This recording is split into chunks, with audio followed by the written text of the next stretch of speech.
গল্পের বাক্স বাই রৌমানানুপুর চ্যানেলে আমি রৌমানানুপুর আপনাদের পড়ে শোনাচ্ছি বিভূতিভূষণ বন্দ্যোপাধ্যায়ের লেখা একটি উপন্যাস নিশিপদ্ম। আজ শুনবেন উপন্যাসটির চতুর্থ পর্ব। পরদিন বিকেল হতেই পুষ্পর কাছে যাবার জন্য ভূতুর মনটা ছটফট করছে, কিন্তু উপায় নেই। লক্ষ্মী তাকে সবসময় আগলে আগলে রেখেছে। এই সময়টা আজ কারোরই সান্নিধ্য ভালো লাগছে না ভূতুর। খেলতেও মন বসছে না, তাই বাইরের ঘরে বই নিয়ে পড়তে বসল ভূতু। লক্ষ্মী এখন পাটুকে নিয়ে সদর দরজার পাশের রোয়াকে বসে খেলছে। তাদের দৃষ্টিকে ফাঁকি দিয়ে পুষ্পর বাড়ি যাওয়া ভূতুর পক্ষে অসম্ভব। অগত্যা বইয়েই মন দিতে চেষ্টা করল ভূতু। হঠাৎ কাদের কথাবার্তা শুনে দরজার দিকে তাকিয়ে দেখে পুষ্পর পাশের ঘরে যে মেয়ে দুটি থাকে, বীণা, মীনা আর নমিতা, খুব সেজে গুজে নটবর বাবুর সঙ্গে হাসতে হাসতে ওদের বস্তির দিকে চলেছে। নটবর হলো বীণার বাবু। বহুকাল ধরেই এ পাড়াতে তার যাতায়াত।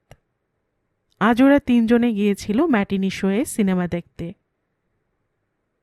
বীণা যেতে যেতে হঠাৎ নটবরকে প্রশ্ন করে, আচ্ছা নটবর বাবু, সিনেমা হলে যদি আপনার স্ত্রীর সঙ্গে দেখা হয়ে যেত তাহলে কি হতো? নটবর বলে, কিছুই হতো না।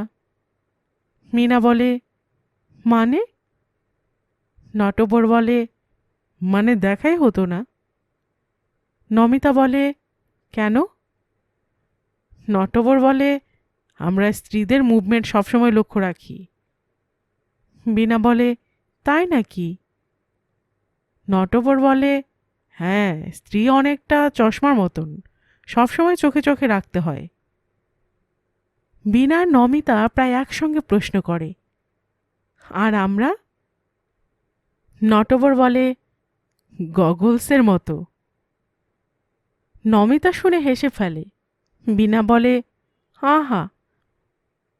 ওরা কথা বলতে বলতে আর একটু এগোতেই একজন কাবুলিওয়ালা নটবরকে দেখে প্রায় দৌড়ে ওদের সামনে এসে নটবরকে বলে, এ বাবু, হামারা রুপেয়া কা সুত। নটবর ভূত দেখার মতন প্রথমটা হকচকিয়ে গিয়ে পরক্ষণে সামলে নিয়ে বলে, দেগা দেগা। কাবুলিওয়ালা বলে, আরে কেয়া দেগা দেগা, সুদ নিকালো সুদ। নটবর বলে, দেগা, এসো তোমার সঙ্গে এদের পরিচয় করিয়ে দিই। এই সব মেয়ে ছেলেরা, হ্যাঁ নমিতা, বীণা, এ হচ্ছে আগা সাহেব, বহুত আচ্ছা আদমি। কাবুলিওয়ালা বলে, আরে ওইসব বাত ছাড়ো, তুম কাহা রাহতে হে, পাত্তা নেহি। নটবর বলে, আরে পাত্তা নেই কে বলল? এই তো আমি তোমার সামনে সশরীরে হাজির হয়েছি। আমি বলছি কি আগাদা, তুমি কিছুদিনের জন্য রবীন্দ্রনাথের কাবুলিওয়ালা হয়ে যাও না। আমাকে তোমার সেই কাবুলে ফেলে আসা ছেলে মনে করো না। কাবুলিওয়ালা বলে, কেয়া আলটু ফালটু বলতে হে। নটবর বলে, আরে আলটু ফালটু একটু পরে বলবো, এখনো তো পেটে কিছু পড়েনি। কাবুলিওয়ালা বলে, হাম কাল সাবার মে তুমহারা ঘর মে যায়গা। নটবর বলে, জরুর যেও, না গেলে আমি খুব রাগ করব।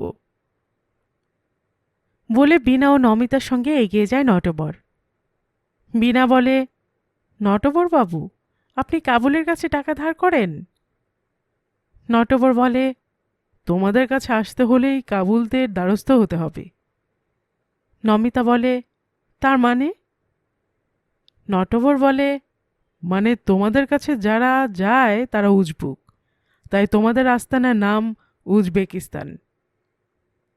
অবাক হয়ে বীণা বলে, উজবেকিস্তান?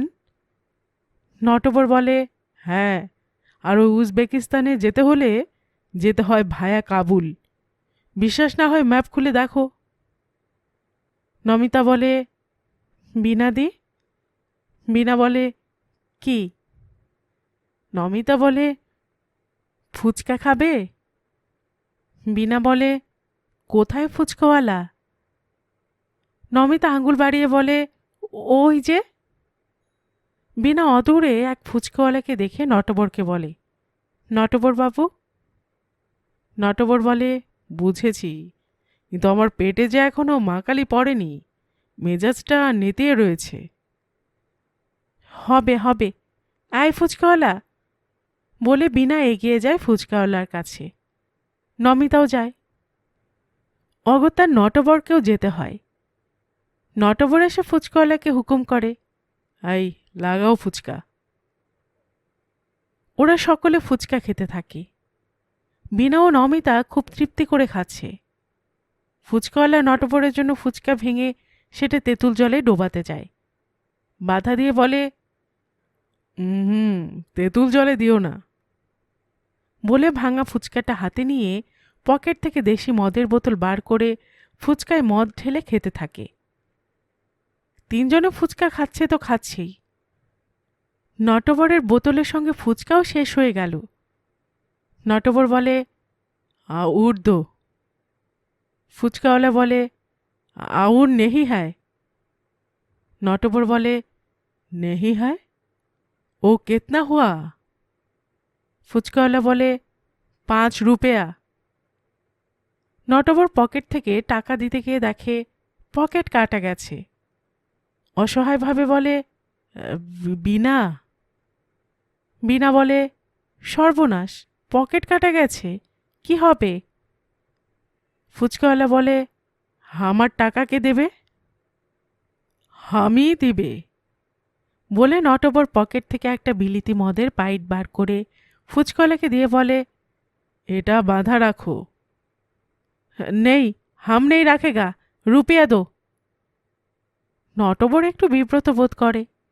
এদিক ওদিক তাকিয়ে কাবুলিওয়ালাকে ডেকে তার কাছ থেকে আবার টাকা ধার নিয়ে ফুচকাওয়ালার কাছে মান বাঁচিয়ে কাবুলিওয়ালার কাছে আরও মান খুইয়ে চলে যায়। পুষ্পর বাড়ির সামনে দিয়ে যেতে যেতে দেখে পুষ্প তার ঘরের বারান্দায় দাঁড়িয়ে কার জন্য অপেক্ষা করছে। পুষ্প সত্যিই অপেক্ষা করছে। একবার ডান দিকে গলির দিকে তাকিয়ে দেখে অনঙ্গবাবু ভূতুর জন্য সিঙ্গারা নিয়ে আসছে কিনা, আর একবার বাঁ দিকে ভূতুদের বাড়ির দিকে তাকিয়ে দেখে ভূতও আসছে কিনা।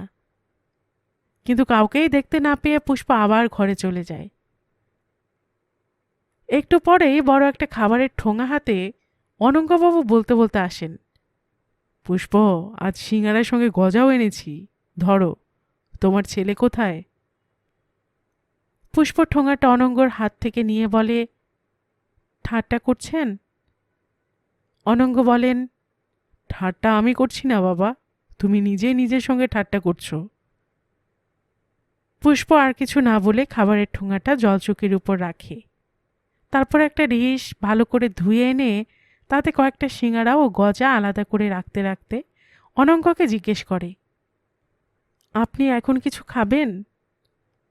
অনঙ্গ বলে, না না, আগে যার জন্য এনেছি তাকে খাওয়াও, আমি তো এখন চিনির বলদ। ও কথা কেন বলছেন, তার জন্য তো রাখছি, বলে পুষ্প ভূতুর জন্য রাখা সিঙ্গারা গজার ডিশটা হাতে নিয়ে জানলায় গিয়ে দাঁড়ায়। কিন্তু ভূতুর এখন পাত্তা নেই। ওই তো রোয়াকে বসে ওর সৎ ভাই বোন খেলছে, রাস্তায় অনেক লোকজন যাওয়া আসা করছে, পাশের পার্কটায় ছেলেরা খেলছে, ওদের মধ্যেও তো ভূতু নেই। পুষ্পার দৃষ্টি শুধু ভূতুকে খুঁজছে। অনঙ্গ লক্ষ্য করে বলেন, কি হলো, ছেলে আসেনি বুঝি? পুষ্প কিছু না বলে তেমনি খাবারের ডিশটা হাতে নিয়ে জানলার গড়ার ধরে দাঁড়িয়ে থাকে। অনঙ্গ কিছুক্ষণ পরে একটু বিরক্ত হয়ে বলেন, না, একটা ক্ষুদে ছেলে দেখছি আমাদের লাইফটা মিজারেবল করে দিল। পুষ্প যেমন ভূতুর অপেক্ষায় পচিয়ে রয়েছে, ওদিকে ভূতুও তার কাছে আসার জন্য চঞ্চল হয়ে উঠেছে। সৎমায়ের দৃষ্টিকে এড়িয়ে লক্ষ্মী ও পাটুর দৃষ্টিকে ফাঁকি দিয়ে পুষ্পর বাড়িতে যাওয়ার জন্য ভূতু ধীরে ধীরে বাইরে এসে দাঁড়াল। তাকিয়ে দেখল পুষ্প জানলার গড়ার ধরে এদিকেই তাকিয়ে আছে। ভূতু পা টিপে টিপে এগিয়ে যাচ্ছে। পুষ্পর মুখ খুশিতে ভরে ওঠে। ভূতু আসছে। লক্ষ্মী ও পাটু অন্যদিকে তাকিয়ে আপন মনে খেলছে। ভূতু তাদের দিকে লক্ষ্য রেখে ধীরে ধীরে পুষ্পর বাড়ির দিকে এগোচ্ছে। আর একটু যেতে পারলেই ভূতু এক দৌড়ে পুষ্পর কাছে পৌঁছে যাবে। এমন সময় লক্ষ্মী তাকে দেখে ফেলে বলে, দাদা, আবার তুমি ওখানে যাচ্ছ? মাকে বলে দেব। মা!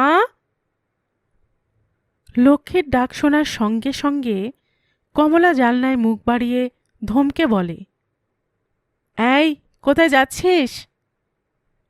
ভূতু লক্ষ্মীর কথা অগ্রাহ্য করে ছুটে যেতে যাচ্ছিল। কমলার চিৎকার শুনে থমকে থামে। কমলা রক্তচক্ষু করে আরও চিৎকার করে বলে, এদিকে আয়, এদিকে আয় হতভাগা! ওখানে গেলে ওই নরকের দিকে আর এক পা বাড়ালে তোমার ঠ্যাং ভেঙে দেব। ভূতুর আর এক পা এগিয়ে যাওয়ার সাহস নেই। করুণ চোখে পুষ্পর দিকে তাকিয়ে দেখে পুষ্প ম্লান মুখে তার দিকে চেয়ে আছে। ভূতুর মনটা ছুটে যেতে চায় তার কাছে, কিন্তু উপায় নেই। কমলা আরেকবার ধমকে চিৎকার করে উঠতেই ভূতু ধীরে ধীরে ফিরে এলো ঘরে। পুষ্পর চোখ দুটো জলে ভরে আসে। কমলার কথাগুলোও তার কানে এসেছে। লজ্জায়, অপমানে, দুঃখে পুষ্পর অন্তরাত্মা ডুকরে কেঁদে উঠতে চায়। কোনো রকমে সেটাকে চেপে রেখে ভূতুর জন্য রাখা সিঙাড়া গজার ডিশটা একটা টেবিলের উপর রেখে আঁচল দিয়ে চোখ মুছতে থাকে। অনঙ্গ এতক্ষণ সব কিছু লক্ষ্য করছিলেন। পুষ্পর কাছে এসে সান্ত্বনা দিয়ে বলেন, পুষ্প, কেঁদো না। I hate tears. একটা সত্যি কথা বলবো? তুমি মিথ্যে মরিচিকার পেছনে ছুটছ পুষ্প। তুমি মরবে। পুষ্প কান্না ভাঙা গলায় বলে, মরতে কি কিছু বাকি আছে অনঙ্গবাবু? তা আছে বই কি। তা না হলে অনঙ্গ দত্ত তোমাকে মাসোহারা দিয়ে রাখবে কেন? বলে অনঙ্গবাবু আরেকটু কাছে এসে দাঁড়ালো পুষ্পর। পুষ্প সজল চোখে বলে, আপনি বিশ্বাস করুন অনঙ্গবাবু, এভাবে মরতে আমি চাইনি। আমি চেয়েছিলাম স্বামী পুত্র নিয়ে সংসার করতে, কিন্তু আমার পোড়া অদৃষ্টে কিছুই হলো না। বলতে বলতে ঝরঝর করে কেঁদে ফেলে পুষ্প। এমন সময় বাইরে থেকে কাদের কথা শুনে অনঙ্গ পুষ্প জানলা দিয়ে বাইরে তাকিয়ে দেখে সে গৃহস্থ বাড়ির সামনে বিরিঞ্চি বাবু আর একজন ভদ্রলোক অফিস থেকে ফিরলেন। ভদ্রলোক পুষ্পদের বাড়ির দিকে দেখিয়ে বিরিঞ্চি বাবুকে বলছেন, তোমার এই পাড়ায় থাকতে ঘেন্না করে না? বিরিঞ্চি বাবু বললেন, করে, খুব করে। বাড়ি আমার তৈরি হচ্ছে, যতদিন শেষ না হয় এই নরকে থাকতেই হবে। নরক? সত্যিই নরক? এখানে কোনো ভদ্রলোক বাস করতে পারে? বলে ভদ্রলোক পুষ্পর দিকে প্রায় তাকিয়েই কথাগুলো বলতে বলতে চলে যান। বিরিঞ্চিবাবু বাড়িতে ঢুকে যায়। পুষ্প অনঙ্গকে বলে, এর নাম আমাদের বেঁচে থাকা অনঙ্গবাবু। পৃথিবী শুদ্ধ লোকের ঘৃণার পশরা মাথায় নিয়ে অপমান সহ্য করে সারা সমাজের লোকের ফুৎকার গায়ে মেখে এইভাবে বেঁচে থাকার নাম বেঁচে থাকা? এর চেয়ে মরে যাওয়া অনেক ভালো। অনঙ্গ বলেন, অত উতলা হয়ে না পুষ্প। সমাজের তুমি কতটুকু খবর রাখো? পৃথিবী শুদ্ধ লোকের চরিত্রে তুমি কতটুকু জানো? দিনরাত্র ওই গৃহস্থ বাড়ির বউয়ের ব্যাপার দেখছো? ওরকম শুধু একটি বাড়িতে হচ্ছে না, অসংখ্য বাড়িতে ভদ্রতার সাইনবোর্ড ওপরে রেখে ভেতরে চলছে জঘন্যতম নোংরামি। তোমরা তাদের চেয়ে অনেক শুদ্ধ, অনেক পবিত্র। যে ভদ্রলোক আমাদের দেখে নরক নরক বলে চলে গেলেন তাকে আমি চিনি। কতদিন সোনাগাছি আর রামবাগানে ড্রেনে পড়ে থাকতে দেখেছি। তোমাদের মতন কত মেয়ের লাথি ঝাঁটা পর্যন্ত খেতে দেখেছি। তবু এদের ভদ্রতার খোলস খসে পড়েনি। এরা নাকি খুব বড় সমাজী। সমাজের আরও অনেক বড় লোককে আমি দেখেছি, আমাদের চেয়েও অনেক কুকাজ করতে। দুঃখ কি জানো, তবু তারা তেমনি সমাজের মাথা হয়েই রয়ে গেল। আর আমরা তাদের চেয়ে অনেক ভালো করেও তাদের জাতে উঠতে পারলাম না। তুমি দুঃখ করো না ওদের কথায়, ওরা দিনের বেলায় তোমাদের দেখে ঘৃণা ছেটায়, আবার আমাদের মতন প্রকাশ্যে তোমাদের কাছে না এসে ব্যাকডোর দিয়ে এসে রাত্রিবেলা নিশিপদ্মের মধু খেয়ে বেড়ায়। ওদের দিনের বেলার সঙ্গে রাত্রিবেলার কোনো মিল নেই। সুতরাং ওদের কথায়, ওদের ঘৃণায় আমাদের কিছুই যায় আসে না। চলো সোডা দাও। বলে অনঙ্গ এসে টেবিলের সামনে বসে হুইস্কির বোতল খোলেন। পুষ্প তাড়াতাড়ি সোডা, খাবার ইত্যাদি এনে টেবিলে রাখে। অন্য কিছুর জন্য কিছু না হলেও ভূতর জন্য পুষ্পর মনটা ভারী হয়ে থাকে। অনঙ্গ অনেক চেষ্টা করেও আগের মতন সেই প্রাণ খোলা হাসি আজ ফোটাতে পারেন না পুষ্পর মুখে। অনঙ্গবাবু ঠিকই বলেছেন। সকাল হতে পুষ্প গোলমাল শুনে গিয়ে হাজির হলো ঝর্ণার ঘরে। গিয়ে দেখে একজন ব্রাহ্মণ পণ্ডিত বলে তার গর্বও আছে, সমাজের লোক তার পায়ের ধুলো চেটে খায়। সেই ভট্টাচার্য মশাই মদের খালি বোতলটা বগলে নিয়ে ঝর্ণার ঘরের মেঝেতে ধুলোয় লুটোচ্ছে। ঝর্ণা, বীণা, নমিতা সবাই বিব্রত, কেউ তাকে বাইরে পাঠাতে পারছে না। অবশেষে ডাক পড়ল বাড়িওয়ালি মাসির। মাসি এসে অনেক অনুনয় বিনয় করে বলল, বাবা তুমি এবার যাও, সকাল হয়েছে, অনেক বেলা হয়ে গেছে, যাও বাবা। ভট্টাচার্য মশাই অনেক কথার পর টলতে টলতে উঠে দাঁড়ালো। নামাবলিটা কাঁধে ফেলে প্রায় উঠে যাওয়া কপালের তিলকটার উপরে ঘাম মোছার মতন হাত বুলিয়ে বলল, কে যাবে, কোথায় যাবে? মাসে কথার সুরে আরো একটু মধু মিশিয়ে বলল, তুমি বাড়ি যাবে, সকাল হয়েছে, তোমার মতন লোকের আর এখানে থাকতে নেই, যাও। ভট্টাচার্য বলে, কোথায় যাব? মাসি বলে, কেন, তোমার বাড়ি। ভট্টাচার্য বলে, আর বাড়ি যাব না, এখানেই থাকব।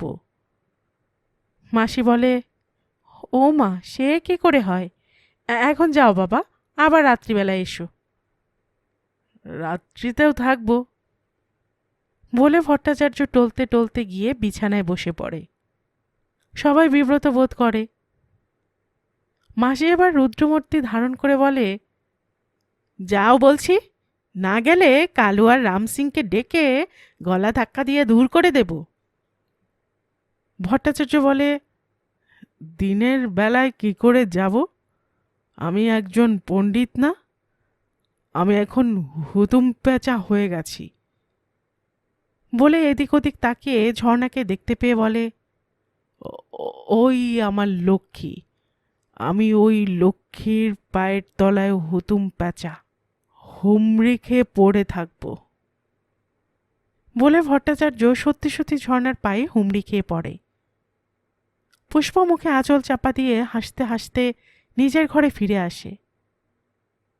এমন সময় তার ঘরে কড়া নাড়ার আওয়াজ হয়। পুষ্প দরজা খুলে দেখে একটি যুবক দাঁড়িয়ে।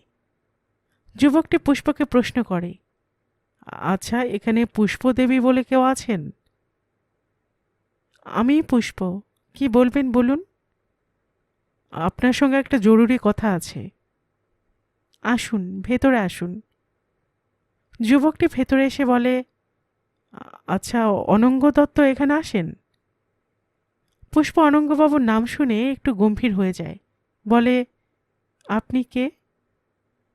যুবকটি বলে, আগে আমার কথার উত্তর দিন, অনঙ্গ দত্ত এখানে আসেন? হ্যাঁ আসেন, কিন্তু আপনি কে? আমি তার শালা, অনঙ্গ দত্ত আমার ভগ্নিপতি। আমার দিদির ইচ্ছে নয় জামাইবাবু এখানে আসেন। আপনার দিদি অনঙ্গবাবুকে আসতে দেন কেন? উনি জোর করে আসেন। জোর করে যদি আসেন তাহলে আমি কি করতে পারি বলুন? আপনি তাকে আসতে দেবেন না? আমি তাকে আসতে না দিলে কি আপনারা তাকে ধরে রাখতে পারবেন? কলকাতা শহরে তো আমি একা নই।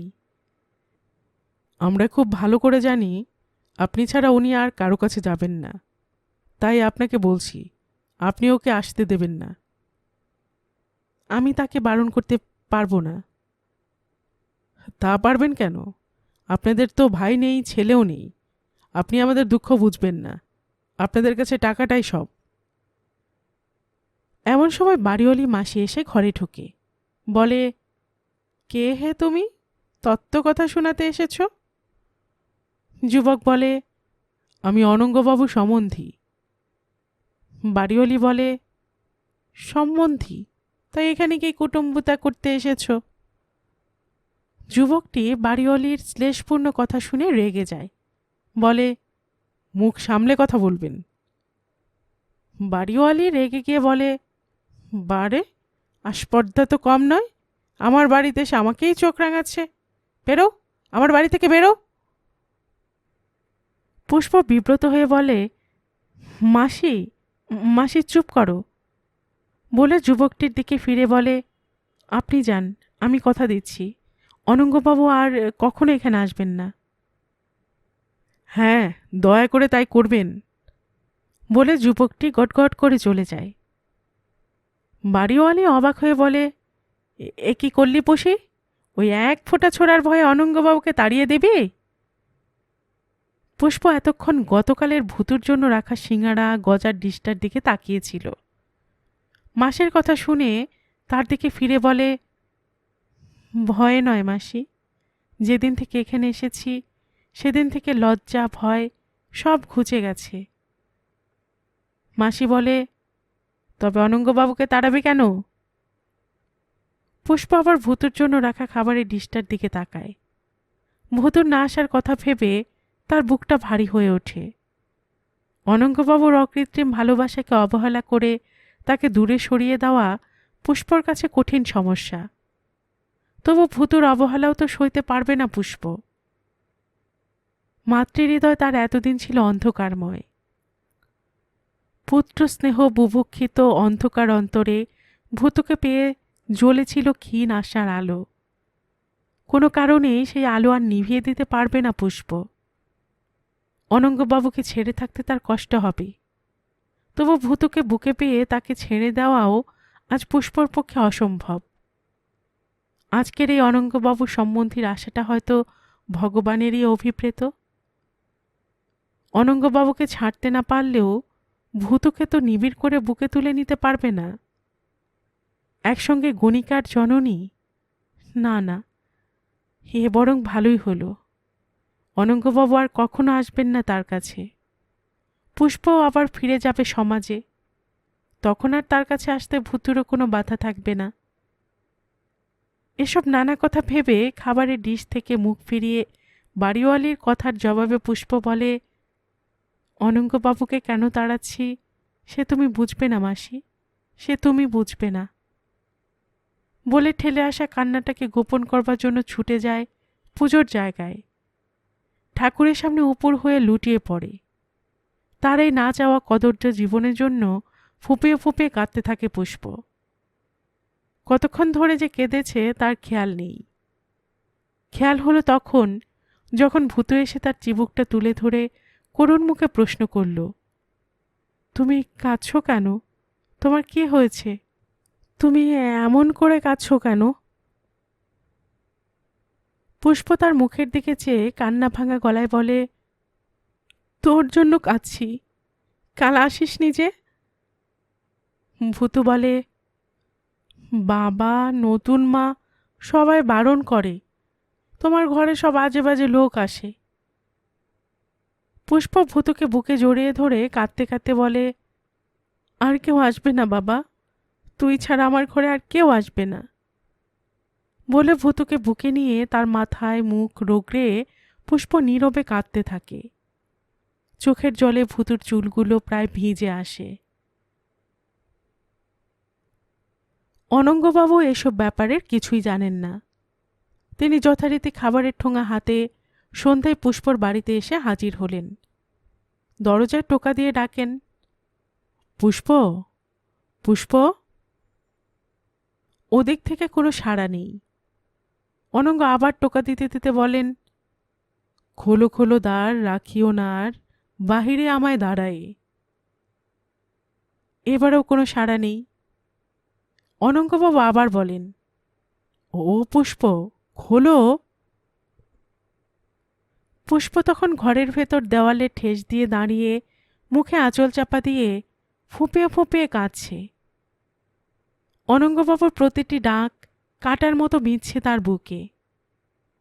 অনঙ্গবাবুকে যে কোনোদিন এভাবে ফিরিয়ে দিতে হবে আগে কখনো ভাবেনি পুষ্প। অনঙ্গবাবুকে সে সত্যিই ভালোবেসেছে। অনঙ্গবাবু তাকে ভালোবাসতে কার্পণ্য করেননি। সে অনঙ্গবাবুর ডাকে আজ সাড়া দিতে পারছে না পুষ্প। এ যে কি দুঃসহ জ্বালা। তবু উপায় নেই, পুষ্পকে ধৈর্য ধরতেই হবে। অনঙ্গবাবু শালাকে কথা দিয়েছে, তার চেয়েও বড় কথা সে ভূতুকে কথা দিয়েছে। আবার অনঙ্গবাবুর কথা ভেসে আসে, আরে কি হলো কি? ও পুষ্প, খোলো। পুষ্প দাঁতে দাঁত চেপে অতি কষ্টে বলে, না। না মানে কি? আমি তো কিছু বুঝতে পারছি না। বলতে বলতে জানলার কাছে এসে দাঁড়ান। পুষ্প আঁচলে চোখ মুছে একটু সংযত হবার চেষ্টা করে জানলায় এসে বলে, আপনার জন্য এই দরজার কোনোদিন খোলা হবে না। অনঙ্গ এর কারণ কিছু বুঝতে না পেরে অবাক হয়ে বলেন, তার মানে? পুষ্প বলে, আপনার স্ত্রীর কাছে আপনি ফিরে যান। অনঙ্গ বলেন, কিন্তু কেন? ফিরে যাব বলে তো আসিনি। পুষ্প ভাবল, এভাবে অনঙ্গবাবুর সামনে বেশিক্ষণ থাকা তার পক্ষে সম্ভব নয়। হয়তো ধৈর্য রাখতে পারবে না, হয়তো কান্নায় ভেঙে পড়ে তার সব প্রতিজ্ঞায় ব্যর্থ হয়ে যাবে। তাই ভেতরের কান্না ভেতরেই চেপে রেখে রুক্ষস্বরে বলে, তাহলে ওখানেই দাঁড়িয়ে থাকুন। বলে অনঙ্গর মুখের সামনে দড়াম করে জানলাটা বন্ধ করে দিয়ে দুহাতে মুখ ঢেকে নীরব কান্নায় ভেঙে পড়ে সেখানেই বসে পড়ে। ওপাশে অনঙ্গ খাবারের ঠোঙা হাতে আধো অন্ধকারে হতভম্বের মতন চুপ করে কিছুক্ষণ দাঁড়িয়ে থাকেন। তারপর আবার পুষ্পকে ডাকেন, কত কাকুতি মিনতি করেন, কিন্তু পুষ্পর দিক থেকে কোনো সাড়া না পেয়ে অগত্যা দাওয়া থেকে রাস্তায় এসে নামেন। খাবারের ঠোঙাটা ছুঁড়ে ফেলে দেন রাস্তার ধুলোয়। কয়েকটা কুকুর ছুটে এসে কাড়াকাড়ি করে সিঙাড়া গজা খেতে থাকে। অনঙ্গবাবুকে ফিরে যেতে দেখে পানির দোকান থেকে টলতে টলতে এগিয়ে আসে নটবর। বলে, কি ভিড় দেখে চলে যাচ্ছেন? আজ সব ঘরে ভিড়। ঝর্নার ঘরের সামনে তো কিউ লেগে গেছে। অনঙ্গ বলে, কিউ দেখে কি আপনিও কি কিউ ইডি করে এখানকার প্রবলেম শেষ করে চলে যাচ্ছেন? নটবর পানির পিক ফেলে ঢুলু ঢুলু চোখে জড়িত স্বরে বলে, না, আমি বীণাকে নিয়ে যাত্রা গান শুনতে যাচ্ছি। অনঙ্গ বলেন, যাত্রা? নটবর বলে, হ্যাঁ, চলুন না, ভেতরে গিয়ে বসবেন ততক্ষণ। অনঙ্গ পুষ্পর ঘরের দিকে আঙুল বাড়িয়ে বলেন, দরজা বন্ধ। নটবর বলে, অন্য অনেক দরজা খোলা আছে, আসুন, ভালো মালও আছে। মাল? হ্যাঁ, নেপালি স্কচ, হুইস্কি, রাম, ওটি, জিন, ইটিসি। আসুন আসুন বলে অনঙ্গকে প্রায় ধরে নিয়ে যায় নটবর। বীণা তখন যাত্রা শুনতে যাবার জন্য সাজগোজ করছিল। এমন সময় অনঙ্গকে ধরে নিয়ে নটবর এসে ঢুকল। বলল, বীণা, দেখো কাকে ধরে নিয়ে এনেছি। বীণা মুখ ফিরিয়ে অনঙ্গকে দেখে বিস্মিত হয়। উনি তো পুষ্প ছাড়া অন্য কারো ঘরে যান না। বহু ভাগ্যফলে পুষ্প অমনবাবু পেয়েছে। সে অনঙ্গবাবু আজ আমার ঘরে। বীণা একমুখ হেসে অনঙ্গবাবুর কাছে এগিয়ে এসে উৎফুল্ল হয়ে বলে, হুমা, দত্তমশাই যে, আজ আমি কার মুখ দেখে উঠেছিলাম? নটবর তাড়াতাড়ি জবাব দেয়, আমার মুখ দেখে। যা বলে বীণা অনঙ্গকে অভ্যর্থনা করতে থাকে। অনঙ্গবাবুর মতন অতিথিকে যত রকমভাবে পরিচর্যা করা দরকার, বীণা তার কিছুমাত্র ত্রুটি করল না। কিন্তু অনঙ্গর আজ যেন কিছুই ভালো লাগছে না। বিনার আতিথেয়তা, নটবরের রসালাপ বিরস লাগছে। দামি দামি মদ, খাবার সব আজ কেমন বিষাদ লাগছে। তাকে খুশি করতে পারছে না ভেবে বিনা ও নটবর আরও ব্যস্ত হয়ে ওঠে তার সেবার জন্য। কিন্তু সবই নিষ্ফল। অনঙ্গর মনে শুধু একটি প্রশ্ন, পুষ্পা আজ হঠাৎ তার সঙ্গে এমন ব্যবহার কেন করল? কেন কেন? এ কেনর কোনো উত্তরই খুঁজে পান না অনঙ্গ। বিনার ঘরে যত রকমের হুইস্কি ছিল সব একসঙ্গে পাঁচ করে খেয়ে নেশায় বুঁদ হয়ে পড়ে থাকতে চাইলেন, কিন্তু তাতেও শান্তি পেলেন না। বারবার তার মনে ওই প্রশ্নে ঘুরে ফিরে দেখা দিতে থাকল, কেন পুষ্প এমন করল? তাদের দুজনের এতদিনের অকৃত্রিম ভালোবাসায় কেন এই ছেদ পড়ল? কার জন্য? কিসের জন্য? অনঙ্গ যেমন পুষ্পর জন্য চিন্তায় বিহ্বল ব্যাকুল, পুষ্পও তেমনি তার ঘরে বিছানায় উপর হয়ে পড়ে ফুলে ফুলে কাঁদছে অনঙ্গের জন্য। কিন্তু উপায় নেই, সে প্রতিজ্ঞাবদ্ধ। এ প্রতিজ্ঞা তাকে পালন করতেই হবে, তাতে যত দুঃখই আসুক। পরদিন সকাল হতেই ব্যাপারটা জানাজানি হয়ে গেল। পুষ্প তার বাবুকে চিরদিনের জন্য তাড়িয়ে দিয়েছে, কিন্তু কেউই এই অঘটনের কারণ খুঁজে পাচ্ছে না। দাওয়ায় বসে এ নিয়ে জটলা করছিল ছন্দা, ঝর্ণা, বীণা এবং আরও অনেকে। বাড়িওয়ালি এসে তাদের সঙ্গে যোগ দিয়ে বলল, দত্তমশাইয়ের মতন মানুষকে তাড়িয়ে দিয়ে পুষি কি ভালো করল? ছন্দা বলে, ভালো মন্দের যিনি বিচার করেন তিনিই জানেন মাসি। অমন বাবু পাওয়া ভাগ্যের কথা, সেই বাবুকে পুষি বিনা কারণে ছেড়ে দিল। ঝর্ণা বলে, তুমি একটু চেষ্টা করে দেখো না ছন্দাদি, দত্তমশাই এখানকার সবচেয়ে বড় মাছ, যদি গেঁথে তুলতে পারো। ছন্দা বলে, তোরা ওনাকে চিনিস না ঝর্ণা, দত্তমশাই সে মানুষই নন। পুষ্প ছাড়া উনি আর জীবনে কারো কাছে যাবেন না বলে আমার মনে হয়। পুষ্পকে উনি সত্যিকারে ভালোবেসেছিলেন। বীণা বলে, তাই তো বেশি আশ্চর্য হচ্ছি, পুষি তোকে তাড়ালো কে বলে? কারণটা কি? বাড়িওয়ালি বলে, শোন, অবশ্য আমি একটু আন্দাজ করেছি। সবাই প্রায় একসঙ্গে প্রশ্ন করে ওঠে, কে মাসে কে? ওই যে মুখুজ্জে বাড়ির একটা ছেলে, কি যেন নাম, ভুতু না ঘুতু, ওই ছোড়াটাকে ভালোবাসে। পুষি এখন মা হতে চাইছে, বলে বাড়িওয়ালি। গালের পানটা একবার এদিক ওদিক করে নিয়ে আবার বলে, মরণ আর কি, এক গাছের ডাল আরেক গাছে জোড়া লাগবে ভেবেছে? এমন দুর্মতো কি মানুষের হয়লা, তোরাই বল। এমন সময় ভূত এসে পুষ্পর ঘরে ঢোকে। তাকে দেখে মাসি আবার বলে, ওই যে আমাদের দত্তকুলের পেল্লাদ এসে গেছে। ভূত পুষ্পর ঘরে পুষ্পকে দেখতে না পেয়ে বেরিয়ে আসে। পাশাপাশি ঘরগুলোর দরজায় দরজায় উকি মেরে পুষ্পকে খোঁজে। মাসি বিরক্তির স্বরে বলে, এই ছোড়া, এ ঘর ও ঘর কি দেখছিস রে? কিছু না, বলে ভূত দৌড়ে দোতলার সিঁড়ি বেয়ে উপরে উঠে যায়। ঝর্ণা ইতিমধ্যে দোতলার ঘরে এসে প্রসাধন করতে শুরু করেছে। ভূতু তার ঘরে এসে ঢোকে, বলে, কি মাখছ? ঝর্ণা ভূতুর দিকে ফিরে বলে, এসো ছোট নাগর এসো, কাজল পড়ছি, পাউডার মাখছি, তুমি মাখবে? ভূতু বলে, না, বকবে। ঝর্ণা প্রশ্ন করে, কে? ভূতু পুষ্পর ঘরের দিকে আঙুল বাড়িয়ে বলে, ওই যে ও। ঝর্ণা তাচ্ছিলের ভঙ্গিতে বলে, পুষি দি? এসো, আমি তোমায় কার্তিক সাজিয়ে দিই। বলে ভূতুকে পাউডার মাখিয়ে চুল আঁচড়ে নিয়ে আইব্রো পেন্সিল দিয়ে গো ফেঁকে দেয়।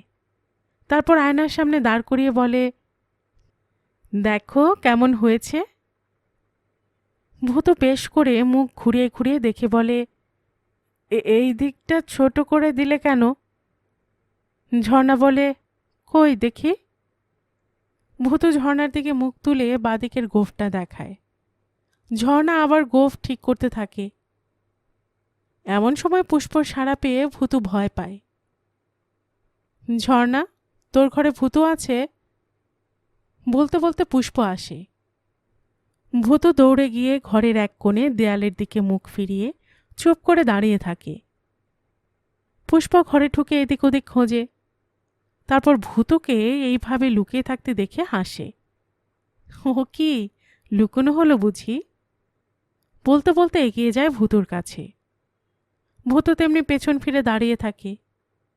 পুষ্প তার কাছে গিয়ে জোর করে তার মুখটা ফেরায়। ভূতু দুহাত দিয়ে গোঁফ মুছতে গিয়ে তার মুখময় কালিতে ভরে যায়। পুষ্প দেখে গম্ভীর হয়ে যায়। শাসনের সুরে বলে, এসব কি বাদরামি হয়েছে? হ্যাঁ, আর তোকে বলি ঝর্ণা, ভদ্রলোকের ছেলেটাকে তুই এমনি করে অসভ্য করে তুলতে চাস? ছি ছি ছি ছি। ঝর্ণা বলে, থাক থাক, পরের ছেলের উপর অত দরদ দেখিও না পুষিদি। ঝংকার দিয়ে ওঠে পুষ্প, পরের কি নিজের সে তোকে দেখতে হবে না। বলে ভূতুকে প্রায় গলা ধাক্কা দিতে দিতেই বলে পুষ্প, চল চল চল এখান থেকে, তোকে বলেছি না এসব ঘরে কখনো আসবি না, চল। বলে ঠেলতে ঠেলতে নিয়ে বেরিয়ে যায়। পুষ্পর কথায় ঝর্ণা অপমানিত বোধ করে। ইচ্ছে হয় দুটো কড়া কথা শুনিয়ে দেয় পুষ্পকে, কিন্তু ততক্ষণে ওরা তরতর করে সিঁড়ি বেয়ে নিচে নেমে গেছে। ঝর্ণা তাদের যাওয়ার দিকে তাকিয়ে ঠোঁট উল্টে বলে, মরণ, সোহাগ কত, তবু যদি নিজের পেটের ছেলে হতো। পুষ্প ভূতুকে টানতে টানতে নিজের ঘরে নিয়ে আসে। সাবান জলে গামছা ভিজিয়ে ভূতুর কালিমাখা মুখটা পরিষ্কার করতে থাকে। ভূত এ পর্যন্ত একটিও কথা বলেনি। পুষ্পকে যতটা ভয় পেয়েছে তার চেয়ে বেশি ভয় নতুন মাকে। তাই ভয়ে ভয়ে পুষ্পকে বলে, নতুন মাকে বলে দিও না যেন, শুনলে মারবে। পুষ্প বলে, মার খাওয়ায় ভালো, দিন দিন অসভ্য হয়ে উঠছ। ভূত বলে, বেশ, উঠেছি তো উঠছি। পুষ্প এভাবে তার কথার উপরে কথা বলায় খুব গম্ভীর হয়ে যায়, কিছু বলে না, শুধু মুখ মুছতে থাকে।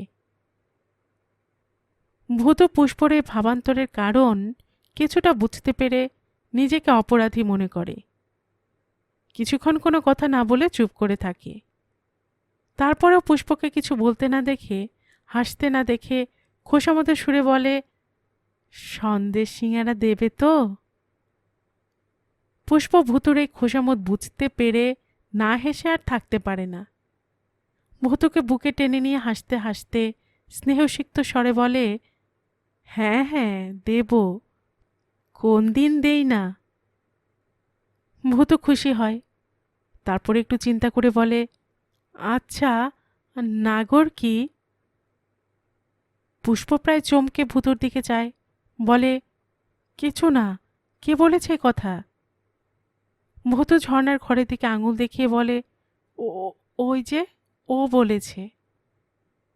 পুষ্প ঝংকার দিয়ে বলে, বলুক, আর কখনো কারো ঘরে যাবে না বলে দিচ্ছি, কখনো যাবে না। ভূত কিছু না বলে বোকার মতো ফ্যালফ্যাল করে তাকিয়ে পুষ্পর বকুনি খায়। কিন্তু পুষ্পর এই বকুনিতে তার রাগ হয় না, কোনো জ্বালা অনুভব করে না। নতুন মার বকুনির সঙ্গে এ বকুনির যেন অনেক অনেক তফাৎ।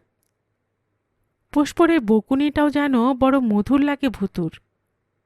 ফ্যালফ্যাল করে বড় বড় দুটি চোখ মেলে পুষ্পর মুখের দিকে তাকিয়ে থাকে ভূতু। নতুন মা রাক্ষসী আর পুষ্প দেবী।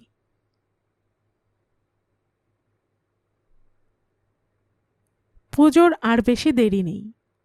ভূতুদের বাড়ির পাশের পার্কে ত্রিপল খাটিয়ে প্রতিমার কাঠামোটি বাঁধা হয়ে গেছে। লখাই কারিগর তবু একবার ভালো করে কাঠামোটি দেখে নিচ্ছে। তার সহকারী মাটি মাখাচ্ছে। ভূত এবং আরো কয়েকটি ছেলে দাঁড়িয়ে দাঁড়িয়ে দেখছে। লখাইয়ের সহকারী বলে, লখাইদা, পুণ্যি মাটি এনেছ? লখাই বলে, না রে ভাই, আনা হয়নি তো। সহকারী বলে, এত কাছে থাকতেও এখন আনুনি? পূর্ণিমাটি না হলে মাটি চড়াতে পারবো না। লখাই বলে, ওই স্টেশনের কাছের লোকই বেশি ট্রেন ফেল করে জানিস। দাঁড়া, নিয়ে আসছি। ভূত প্রশ্ন করে, ঠাকুরের রং কবে হবে? লখাই বলে, হবে হবে, আগে মাটি পড়বে, তারপর দুমাটি হবে, তারপর তো রং হবে। তোমার হাতে ওটা কিসের চারা? ভূত হাতের চারাটা দেখিয়ে বলে, শিউলির চারা। লখাই বলে, শিউলির চারা কোথায় পেলে? ভূত বলে, ওই পার্কের ওই কোনায়। বাহ, বাড়িতে নিয়ে গিয়ে লাগিয়ে দাও, অনেক ফুল ফুটবে। বলে লখাই চলে যায় পুষ্পদের বাড়ির দিকে। ভূতও যায় তার পিছু পিছু। পুষ্পদের বাড়ির দরজায় ঢুকতেই লখাই বলে, কই গো দিদিমণিরা সব, কে কোথায়? লখাইয়ের সাড়া পেয়ে পুষ্প, ঝর্ণা, ছন্দা আরও কজন বারবনিতা এগিয়ে আসে। ছন্দা বেশ বিরক্তির সুরেই লখাইকে প্রশ্ন করে, কি ব্যাপার? লখাই দুবার হাত কচলে বলে, জানোই তো, বছরে একটিবার মাত্র তোমাদের এখানে আসি, একটু পূর্ণিমাটি নেব। পুষ্প ছাড়া প্রায় সকলেই একসঙ্গে ঝঙ্কার দিয়ে ওঠে, না, দেব না, গত বছর আমাদের প্রতিমার কাছে ঘেঁষতেই দেয়নি। লখাই বলে, সেটা কি আমার দোষ? ছন্দা বলে, তা জানি না, আমাদের এখান থেকে মাটি দেব না।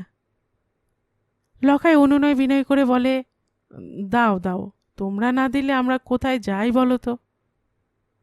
ঝর্ণা বলে, জাহান্নামে যাও, মাটি এবার আমরা কিছুতেই দেব না। লখাই অনুনয় বিনয় করে, মেয়েরা তবু তাকে মাটি দিতে রাজি হয় না।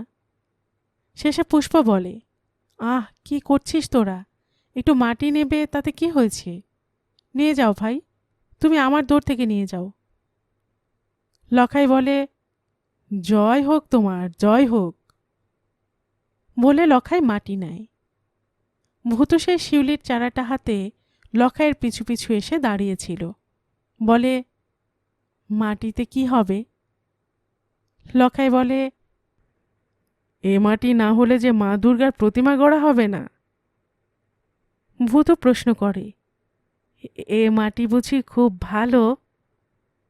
লখাই উত্তর দেয়, হ্যাঁ, এ মাটির নাম পূর্ণিমাটি। চলি গো দিদিরা, তোমাদের জয় জয়কার হোক। বলে লখাই মাটি নিয়ে চলে যায়। ভূত দরজার পাশে শিউলির চারাটা যত্ন করে বসাতে থাকে। পুষ্প তার কাছে এসে বলে, কি করছিস রে? ভূত বলে, শিউলির চারা পুঁতছি। পুষ্প বলে, শিউলির চারা কি হবে? ভূত বলে, খুব বড় হবে, গাছ ভর্তি ফুল হবে। পুষ্প বলে, সে ফুল দিয়ে কি হবে? ভূত বলে, তোমার পুজোয় লাগবে, আর আমি একটা ঘুঘু পাখির বাসা এনে বেঁধে দেব। ঘুঘু পাখির বাসা?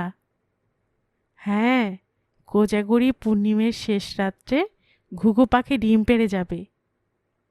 বাবা, কোজাগরি পূর্ণিমের শেষ রাত্রে ঘুঘু পাখি ডিম পাড়ে? তোমায় এটা কে বলল? ভূত বলে, নন্দ বলেছে। পুষ্প প্রশ্ন করে, নন্দকে? ভূত বলে, আমাদের কার্তিকপুরের নন্দকে জানো না? আমার বন্ধু। কার্তিকপুরের নাম শুনেই পুষ্পর মুখটা কেমন উদাস হয়ে যায়। ভূত সেদিকে না তাকিয়ে আপন মনে চারা পুঁততে পুঁততে বলে, জানো, আমাদের কার্তিকপুরের বসেদের সেই শান বাঁধানো পুকুর ঘাটের পাশে একটা আম গাছের ডালে আমি আর নন্দ একটা পাখির বাসা বেঁধেছিলাম। নন্দ আমায় বলেছিল, ঘুঘু পাখি ডিম পারলে সে আমায় জানাবে। পুষ্প কেমন অন্যমনস্ক। ভূতর কথাগুলো যেন তার কানে যাচ্ছে না। সে ভাবছে, কার্তিকপুরের বসেদের সেই শান বাঁধানো পুকুর ঘাটেই সে আত্মহত্যা করতে গিয়েছিল। নেপাল বাঁচিয়েছিল তাকে, কিন্তু মৃত্যু তার হয়েছে তার পূর্ব জীবনযাত্রার। কলকাতায় এসে এই জঘন্য জীবন শুরু হয়েছে। তার বুকে কত জ্বালা, কত দুঃখ, কত নৈরাশ্যের অন্ধকার শুরু হয়েছে সেদিন সে বসেদের শান বাঁধানো পুকুর ঘাটে। নিশ্চল নিথর হয়ে এসব কথাই ভাবছিল পুষ্প। ভূতও তাদের গ্রামের কথাই বলে চলেছিল আপন মনে। হঠাৎ পুষ্পর দিকে তাকিয়ে এই ভূত থেমে যায়, উঠে দাঁড়িয়ে ধীরে ধীরে পুষ্পর কাছে এগিয়ে এসে প্রশ্ন করে, কি ভাবছ? ভূতর কথায় পুষ্প চমকে ওঠে। পরক্ষণে নিজেকে সামলে নিয়ে বলে, কিছু না বাবা, তুমি এখন বাড়ি যাও, বেশি রোদে রোদে ঘুরো না, বেলায় রোদ পড়লে এসো, তোমার জন্য সন্দেশ সিঙ্গার আনিয়ে রাখবো। ভূত বলে, আচ্ছা। বলে যেতে গিয়ে আবার ফিরে এসে বলে, আমার শিউলির চারাটায় জল দিও কিন্তু। পুষ্প বলে, দেব। ভূত ছুটতে ছুটতে চলে যায়।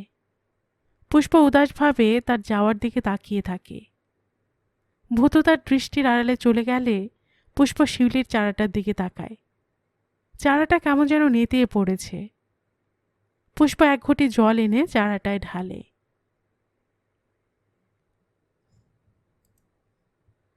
গল্পের বাক্স বাই রোমানানুপুর চ্যানেলে আমি রোমানানুপুর এতক্ষণ আপনাদের পড়ে শোনাচ্ছিলাম বিভূতিভূষণ বন্দ্যোপাধ্যায়ের লেখা একটি উপন্যাস নিশিপদ্ম এর ৪র্থ পর্ব। আর এতক্ষণ গল্প পাঠে আমি আপনাদের সাথে ছিলাম রোমানানুপুর।